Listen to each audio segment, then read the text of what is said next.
Welcome to another episode of the Fire and Earth podcast. I'm your co-host, Jason Mefford. And I am Kathy Groover, and we are going to be talking today about ego states. And this is something I'm really excited about. If you watched Mike Mandel's episode, he actually started to introduce this concept of ego states and was talking about these cards and how you bring states to the executive. Well, we're going to do a little deeper dive into that because I got the cards, I got the books, and I'm actually, in my Capricorn way, actually enrolled in the course to become a resource therapist because it resonated so well with me. So I've worked with this with a couple clients. I've worked with some stuff on myself with all of this. So we're going to talk today about how you can use these cards and this whole concept of ego states to improve your life and make yourself more Well, I think productive. it's good because, when Mike was talking, he referred to these interactive cards. So we both ended up going out and getting them.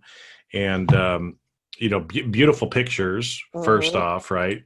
But this whole idea of ego states, and hopefully, again, if you didn't listen to Mike's podcast episode, go back and listen to that. Yeah. Because the man is just freaking amazing. Okay. But, there's a lot of these times where we'll react or a certain ego state will show up that's not really appropriate. Like the little kid shows up and it's like, damn it, I got to be an adult right now.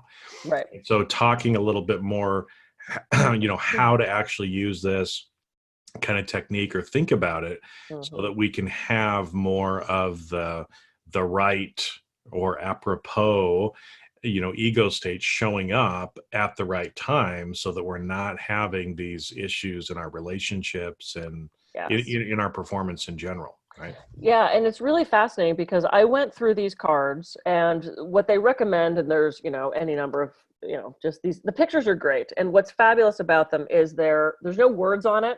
It doesn't say like enforcer. It doesn't say, I don't know what you call that. But there's goddess. Right. It doesn't say athlete, but it also doesn't say obsessed with exercise to escape. But this could mean anything to anybody. I know you were talking about doing a marathon. This could just be you in your healthy state of running.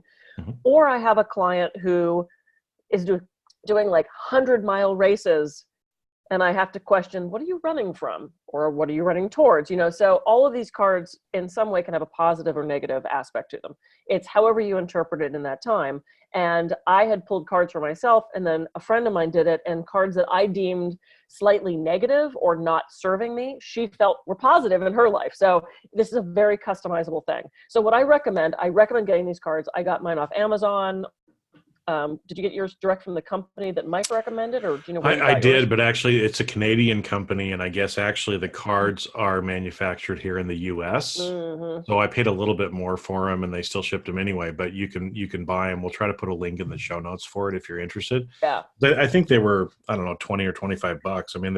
They're beautiful art pieces, if nothing else, too. Yeah, they really But are. like you said, because they're just a picture, it can mean different things to each person. In fact, it'll probably mean different things to you at different times because these cards are just used as a way to kind of trigger or bring up kind of some of the stuff that you need to be thinking about and kind of deal with at that particular point in time, right? So there's no it's not like they're magic cards, if you will. They're kind of magical in what they do, but it's more about, again, what we need to hear at that time and what we need to work through.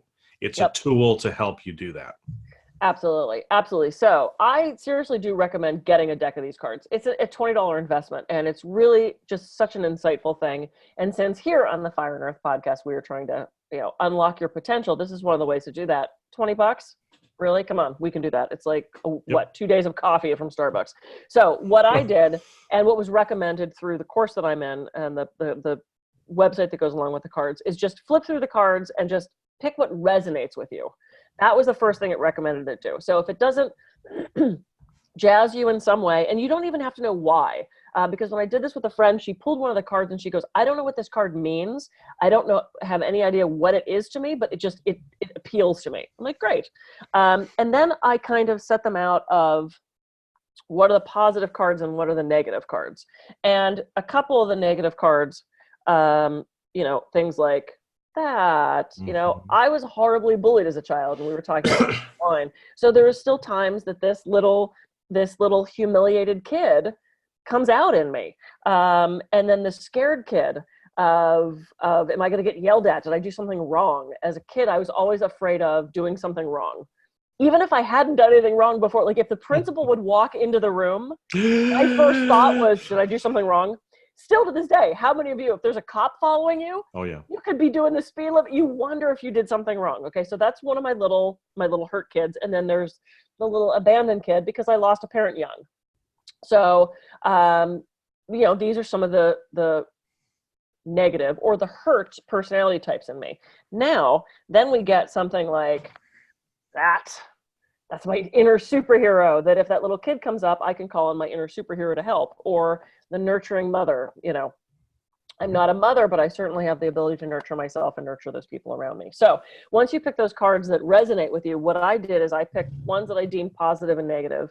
And then I went through and figured out if there are any in conflict. And this is a huge thing, especially in productivity, because Jason, I know we've always had that night where you're like, I really just want to sit down and watch a movie. And there's another part of you that's like, dude, you didn't do any work today. You've got to do that email and you've got to get that speaking thing updated. There's two healthy states, work and play, but they're in conflict with each other.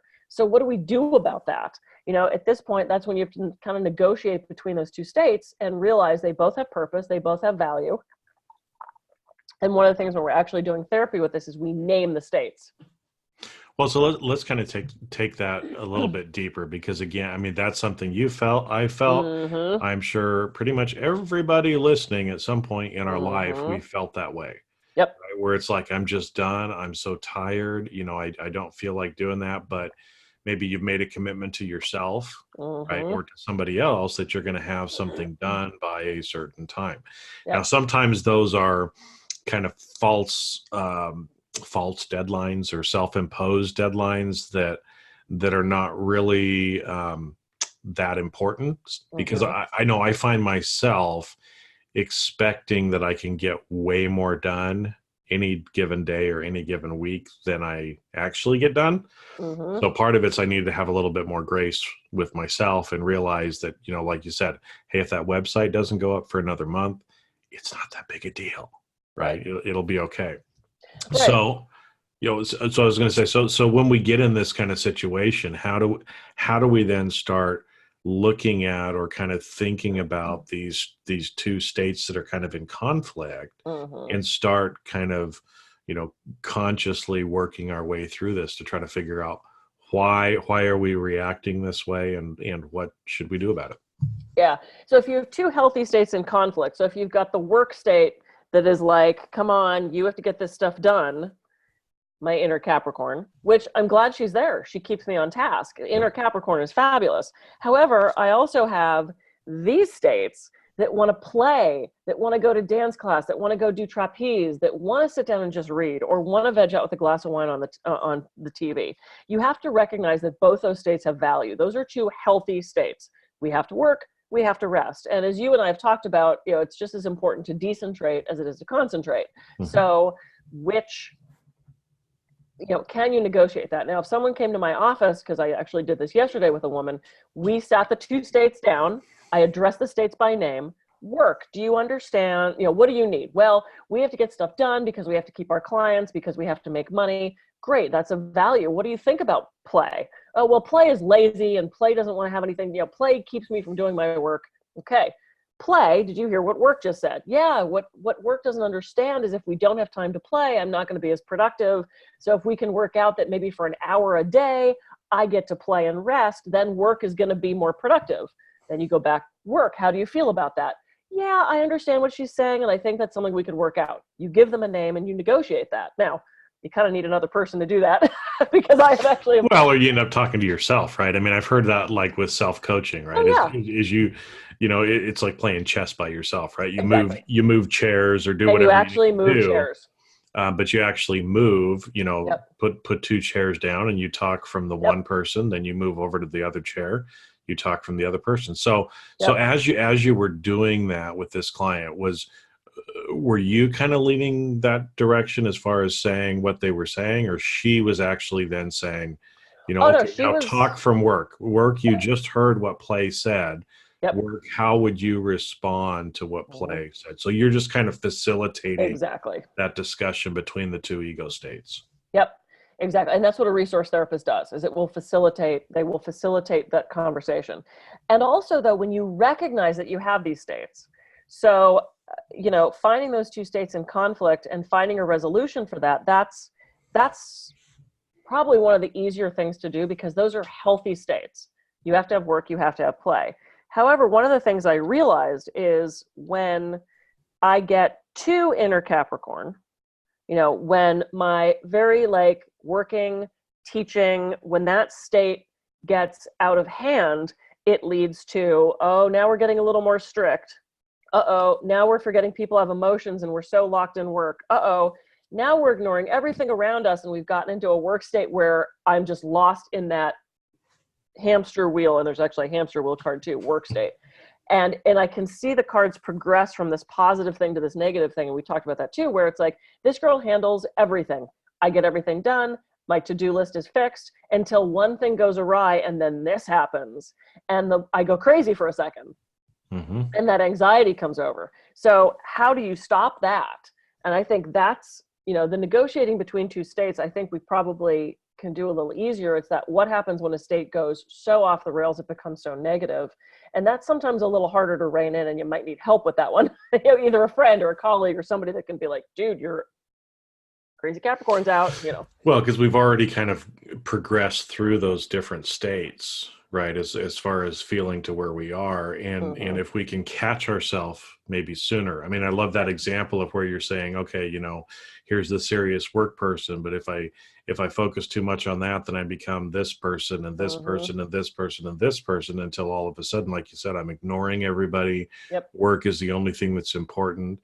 I'm steamrolling over anybody who gets in my way because I'm so focused on what I'm going to do that come hell or high water, right? Yep. I'm getting her done, right? Yep. And then what it leads to is this. This is my inner hedonist. Yeah.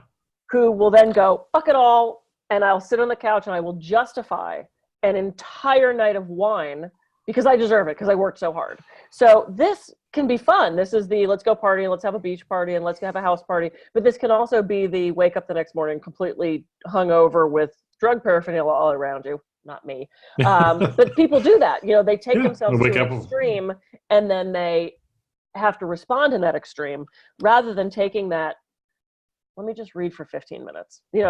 So it is, you're right, it's about an awareness of, because cards falling all over the place. It's about an awareness of knowing which state is executive and bringing the right state forward at the right time.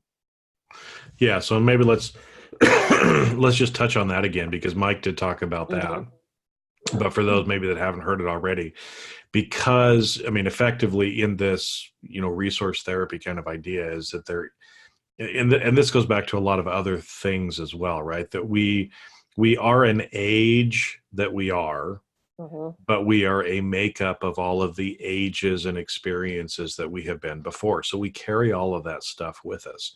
That's why sometimes things trigger us. We go back to being that 8-year-old, left alone or picked on, bullied kid, right? We go back to that sad kid. And what happens is that sad kid becomes executive. Or what it means is that they've kind of moved from the background to being what we are primarily doing and who we are primarily being, right? There's that being that we were talking about before, right? Yep. And sometimes that's okay, depending on the ego state. But when the hurt and kind of neglected kid shows up, we're probably going to make some decisions and do things because we're being that little kid again, right? And sometimes that's okay, but most of the time we're adults, so we have to be in that adult state or find one of those ego states as an adult that we're going to make executive. So that's what it means when we're saying that, make that executive, is that's the ego state that you're going from currently. That's the one you're stepping into, that you're actually making the decisions from, right? And it even goes back. I mean, I heard one of the other things I heard is, if think about how the person you want to be would do what you're about to do. Mm-hmm. It's that same idea, right? Is if we're about to do something, which ego state do we need to have executive to Yep. be that person? Yep, absolutely. Well, and it's interesting because having a state that's vated, which is this hurt state, you can be vated in fear, vated in rejection, vated in confusion. So that this little kid is vated in rejection. So, and this is one of my cards. So if I'm feeling rejected, like I said, I had a conversation with the guy I'm dating last night that he wants less time than I want, which is a valid thing. We're both adults. We have things to do. We have lives to handle. But even though that's a completely rational thing, and my very rational, this is the healthy side of my Capricorn, goes, well, of course, we're not going to spend every waking moment with each other. But this went, why don't you want to spend every waking moment with me? If you're rejecting me, you don't love me, you're going to leave. And I had to go, dude, bring in your inner adult. Mm-hmm. You're okay. But it's like I have awareness of these states and I can feel them shifting. And you see this so often when you go home for the holidays. Yes. Don't you revert back to a 13-year-old, or don't your siblings treat you like you're still 10? It brings up that ego state. And there's a whole play. I used to love this play. I don't remember what it's called, but I was thinking about it when I started working with this. This couple's dating. They've been together for a while. And she finally says, do you want to come home to meet my parents for Christmas? And the guy's like, absolutely. And the curtain closes, the curtain opens. It's now the living room with the parents, and the parents are sitting there having dinner, or they're decorating the tree or something, and the couple walks in, and it's the same guy, but it's a little girl. And every time the scene is with the parents, it's a little girl, and the grown man is like, what just happened? And it was so cool because it was this very physical illustration of she reverted back to being this little kid. I've seen people do that. Like they talk like a perfect adult, and then they get around their parents and like, Daddy! It's like, whoa, what age did you just become? You are no longer 40. You're a 13-year-old now. So they became executive. Yeah, and it's interesting because we either kind of choose to do that, mm-hmm. right, by going, oh, Daddy, and acting like the little 8-year-old girl again, or sometimes the other person makes us feel that way. Yep. It's like my older siblings. I mean, again, we're grown ass adults, right? And I mean, my oldest brother, geez, he's 60 something or other, right? Mm-hmm. Late 60s now. And he's an old man in comparison, right? Like when we were kids, we would have thought that this man that was in his late 60s is just like ancient, right? But again, when I get around him, he treats me like I'm that little 5-year-old kid again. Mm-hmm. Right. And a couple of my siblings do that. So, and it's not that I want to show up that way necessarily, but that's how I get treated. And obviously when I start to get treated that way, which ego state's going to jump in, that little 5-year-old kid is going to want to kind of jump in again because we're used to responding that way. Right. Or Ice Queen comes in. Well, I mean, you probably don't have it, but you have some version of Ice Queen. Mm-hmm. So the protection mechanism is if I start to feel like this or start to feel rejected, I'm like, okay, great. And I completely shut down, no emotion at all, because that emotion hurts. So rather than letting hurt little kid be out and have a conversation around that, it's covered up with Ice Queen. Mm-hmm. Or it's covered up with hedonist, so this is the other way these ego states work is there's a state that comes forward to protect that 5-year-old kid. So if your brother always bullied you and you don't want that anymore, it might come up with some other state that encompasses that in a healthy or unhealthy way. So that was one of my problems, in a couple relationships is if I started to feel hurt or threatened, I would, okay, shut down. I'm going to work. I'm going to ignore you. Everything. I'm going to leave the house because I want to get away, and I would be distracted with work. And, that way you didn't have to focus on that thing. So that's one of the ways to cover up that hurt, to cover up that vated state. So that's another option too, is covering it up with another unhealthy state. This is why people have addiction. Well, it is. I mean, because that's again, that's how they're choosing to cope with it. They're using that Mm-hmm. hedonism, to kind of cope with or get away from those feelings, as opposed to Mm-hmm. actually feeling it Yep. and just and pushing through that feeling, right? And again, this is Yep. why, from a therapy perspective, whether it's hypnotherapy, NLP, Mm-hmm. resource therapy, whatever you happen to use, it's helping us to try to unblock those Yep. traumas that we have, so that instead of switching to hedonism and sticking a needle in your arm or Mm-hmm. doing whatever, that we're actually dealing with that pain or trauma, we're working Yep. through it, we're Mm-hmm. having those discussions, right? Of, well, why do you feel this way? Well, I feel this way because of this. Oh, well, can you understand? Da, da, da, da, da, right? And going back and forth, and actually push through, feel those emotions, but Yep. push through them, so that neglected, left, dejected little kid, whatever it happens to be, doesn't need to keep showing up because you've Yep. already worked through that. And Now, here's, well, I was just saying, here's one of the interesting things about that is in talk therapy, when I show up to talk therapy, you get my normal intellectually talking about everything else state. I can tell you all about my hurt little kid. If that state is not executive, if that little kid isn't the one talking, it's not going to get fixed. yeah, This is what's cool about resource therapy. So, and of course, this is like, I'm doing it right now. So I'm like, everybody should be doing this. You have to bring that state to the executive. So I would have to bring up my hurt little rejected kid, and the resource therapist would work with that state. Because if another state is talking about, that's like me talking about your need for therapy. Unless we actually get you in the room, nothing's going to change. So one of the things we do in resource therapy is we get to that, we bring that state to the executive. So I would feel those feelings from last night of feeling that rejection. Oh God, I do. I could actually bring it up. I can feel it right here. And then you radiate that, radiate that, radiate that until you're in it.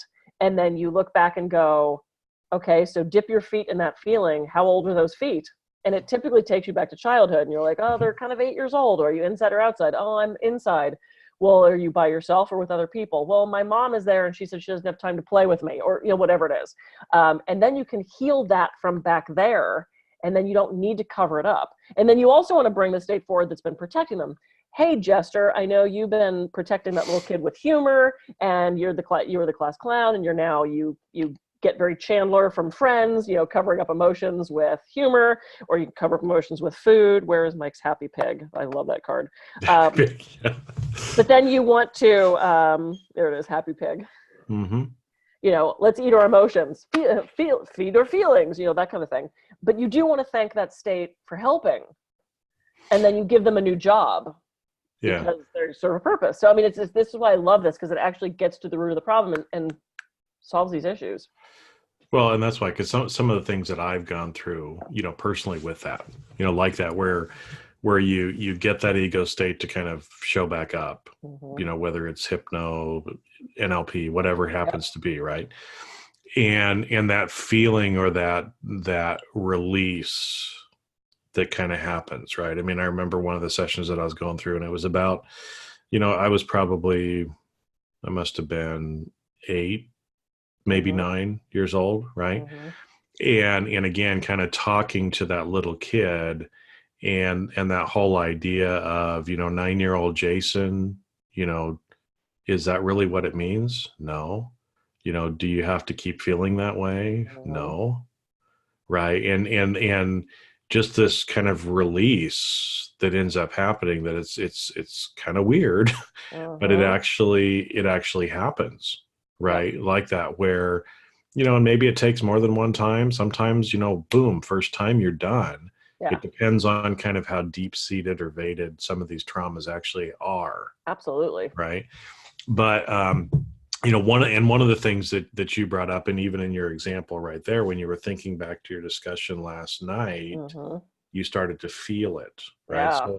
So maybe let's talk just a little bit for people too of, how to start feeling or being emotionally intelligent to the Mm-hmm. feelings that we're having, and how that might relate back to some of these ego states, so that we know, oh, hold it just a minute. 9-year-old Jason's trying to come back out. Why is he trying to do that? Yeah. And how we kind of work through that in the moment. Okay. Because again, a lot of times we don't have the ability to sit down and do some of that self-coaching or other stuff. It's like, hey, Kathy, time out. I need to go take, 20 minutes and talk to myself, and then we'll come back and finish the discussion. Sometimes you can. It depends on the other person and how understanding they are. Yeah. But how do we kind of, band-aid it in the situation so we don't make things worse? Yep. I'll give you the perfect. But then again, realize and consciously know, I got to go back and take care of this shit. Yep. Right? I'll give you the perfect example. So, and we talked about this before. So my dad died as I was driving to do a TED Talk. So what ego state wanted to be forward for me? I wanted to sob like a little kid. I just lost my daddy. Oh my God, my best friend is dead. Holy shit. Nope. Yep. Ice Queen had to show up. She had to. There was no way I was going to be able to do that talk if she didn't show up. The second I got off stage, I lost my shit backstage. I mean, like, thank you, hand the mic. I was gone on the floor. She was like, Kathy needs help. I didn't call her I kind of did call her consciously, because as I was talking to people about it on the phone, I talked to my ex-husband and the guy I was dating, blah, blah, blah, blah.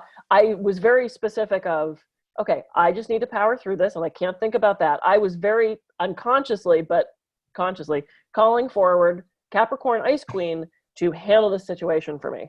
Now that I have knowledge of these ego states, like last night as I was starting to feel that little scared kid and I wanted to get clingy to him, which would have completely backfired, because when someone says, let's have some more space, the last thing you want to do is cling, cling, cling, cling, cling. It's what we tend to do. So I specifically, in that moment, said, where is my inner nurturing adult? I don't need him to comfort me. I have to be able to self-soothe and comfort myself. And if I didn't have knowledge of these states ahead of time, and this is why I think it's so fun to lay out these cards and know what your states, get to know your states, name them. I have an entire chart of my states and what they do and how to call them up. Sometimes you can call them up with an anchor. Sometimes you can call them up with music. Music totally gets me to shift state. Certain movies, don't you feel empowered like after watching certain movies or listening to certain music? And when I was heading for my tax audit, on the way to the tax audit, I blared 9 Inch Nails the entire way, because that gets me into this tough girl, very straightforward, no nonsense. Fuck you, we're doing this kind of thing. You could just like, as opposed to IRS agent, you don't know who you're getting. Because like, I don't want this to show up to my tax audit. Oh my God, okay, well, I don't know how much money I made last year. And, it's like, we don't want that coming forward. I don't want that on stage. I play on stage, but I don't want it to be the frivolous little kid. So, it's like we do have a choice, and we can, once we know those states, we can call them up, bring them executive, and there are ways to do that. There's ways to trigger that into action. Yeah. That was a long explanation. Sorry. Well, so no. It's great, because actually you brought up a couple of points too that I just wanted to explain a little bit, because I'm not sure if everybody understands what these mean, but these are some practical tips that you can actually do. So effectively what you're saying again is you start to realize some of the different ego states that you have. And when something pops up, it's almost like, all right, hey, Ice Queen Kathy, you're needed on stage right now. Where's my Ice Queen? And you can do things to try to help that ego state come forward.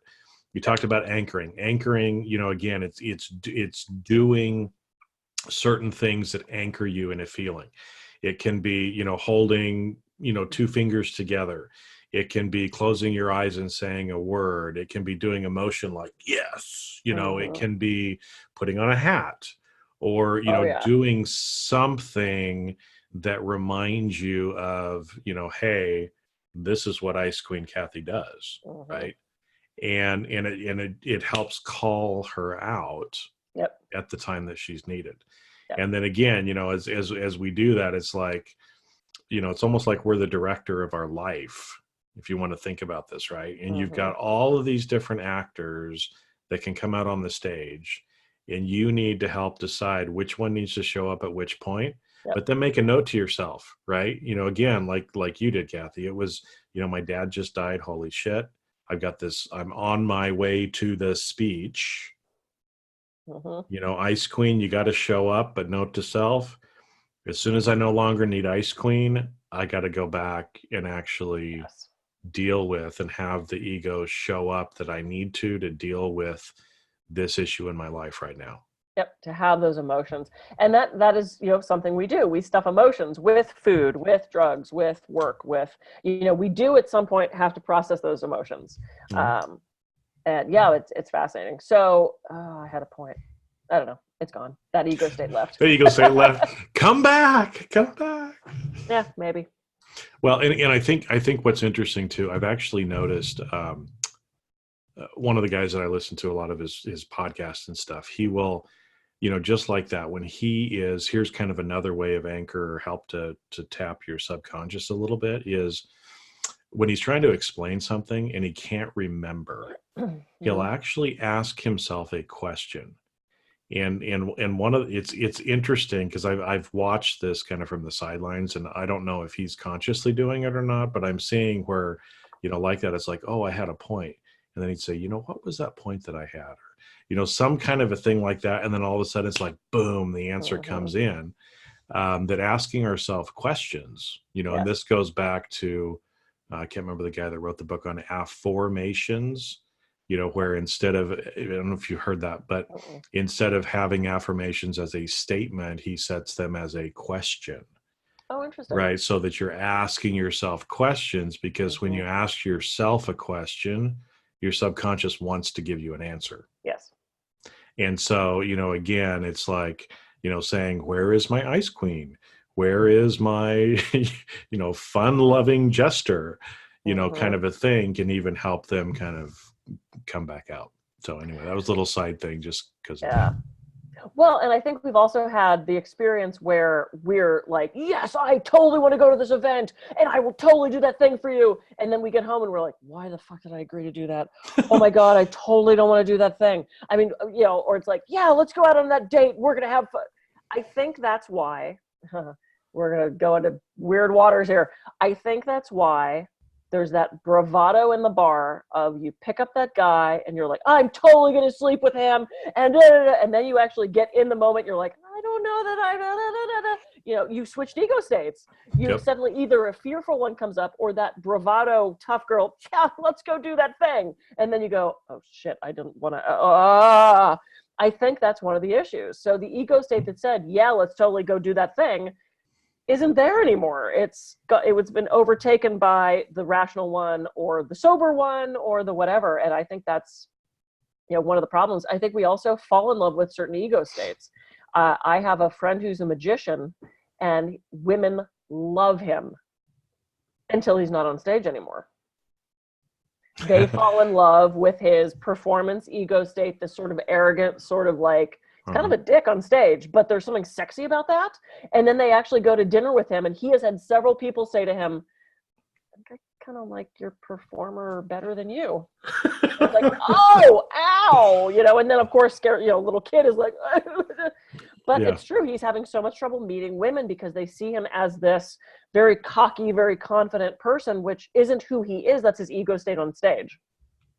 Well, and that's why it's for performers in general. That's hard because the public sees you as the performer. Yep. So yeah, if he's just wanting to, continue that, have fun, stay in that ego state when he's out dating, he's going to have fun, right? But if he wants a longer term relationship, he needs to probably meet people when he's in his normal ego states instead of his performer state, so they can actually see him for who he is. Instead of falling in love with that one ego state that only shows up, once or twice a week whenever he happens to be performing, right? Yep. So interesting. It's interesting. I know. And this explains everything. I mean, it's like, I was so jazzed when I found this. And, I have played with so many different modalities and so many different things. And, I do hypnosis. And this actually, Gordon Emerson actually created this for hypnosis. When you work with the ego states in therapy, like I will have the person in hypnosis, unless we're switching chairs, unless I'm doing negotiation, which, like I said, I did the other day. So yeah, but it's the last card. Where was the last card I wanted to show you? Because there is a state that's executive most times. And it's interesting because I've tried to find the card that's executive. Where'd it go? I lost my The one that dropped on the floor? Yeah, well, maybe. I'm covered in cards. All right. You say something and I'll find the card that's executive. I'm saying something. Just being a smartass. Well, no, yeah, well, because you made reference to Erickson too, which is interesting. I think Emerson. Emerson. Yeah. Mike made reference to he's one of the pioneers of hypnosis in the modern age in America. So yeah, he was even using this stuff back there, but then it's kind of been lost a little bit. So those are two different. So Milton Erickson is the hypnosis guy. Yeah. Gordon Emerson is the resource therapy guy. He's in Australia. Okay, that's why. Two E's. I was like, yeah, no, that's why when you said it, I was like, I was reading something about Erickson this morning. What are you talking about, Kathy? Okay, Emerson. Emerson was doing the resource stuff in Australia. Yep. Gotcha. Yeah. I learned something today too. Oh, good. I hope so.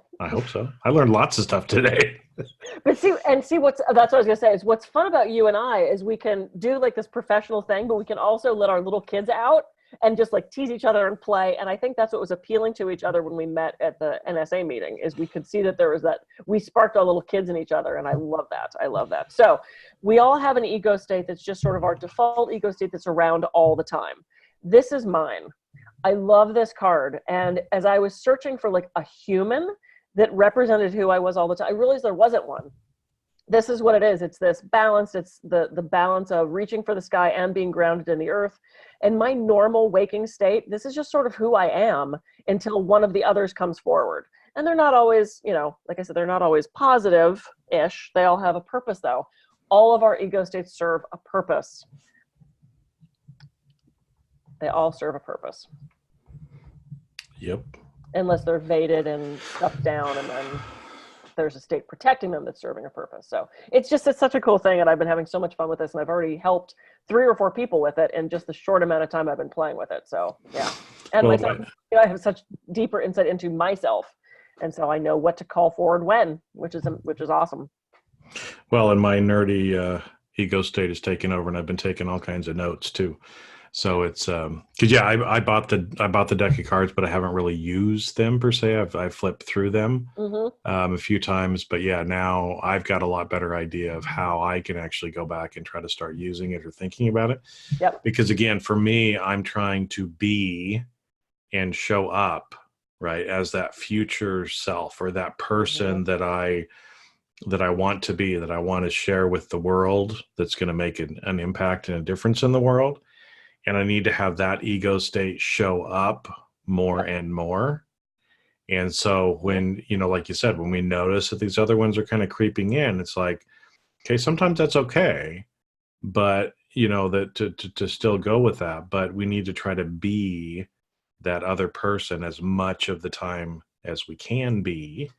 And so again, if there's conflict between some of the different states, let's talk it through and figure out what's going on. Exactly. Let the little kid realize, hey, you know what? You're not neglected, and it's not that you're not loved, right? It's because of this, right? Can you understand that? Oh yeah, now I totally see that, right? I kind of get it, and kind of go from there.